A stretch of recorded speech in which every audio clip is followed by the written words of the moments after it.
اللہ ताला हदीस कुदसी में इरशाद फरमाता है कि ए इब्न आदम, यानी आदम की औलाद, ए इंसान, तू तमाम दुनियावी फिक्रों को छोड़कर मेरी इबादत के लिए अपने आप को फारिग कर ले, फारिग हो जा, मेरी इबादत के लिए वक्त निकाल।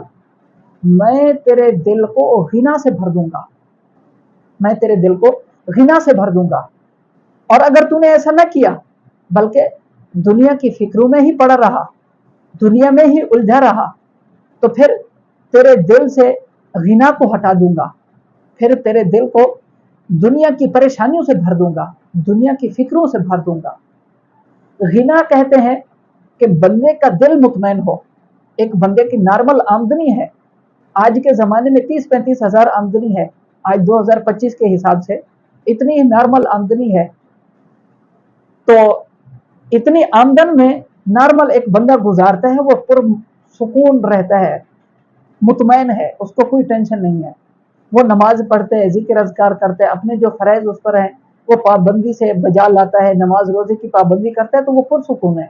एक बंदा है जो लाखों करोड़ों कमाता है, लेकिन इसके बावजूद वो परेशान है। ये क्या है? ये दिल का गिना नहीं है।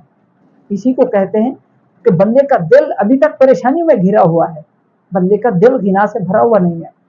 लेकिन जो नमाज रोज़े ज़कात का पाबंद है, अपने फ़राइज़ बजा ला रहा है, तकवा इख्तियार कर रहा है, गुनाहों से बच रहा है, तो फरमाया उसका दिल अल्लाह पाक गिना से भर देता है और वो अपनी ज़िंदगी से मुतमैन होता है। आखिरत में उसके लिए नेकियों का ज़ख़ीरा जमा होता है। अल्लाह पाक हमें भी आखिरत की तैयारी की तौफीक अता फरमाए।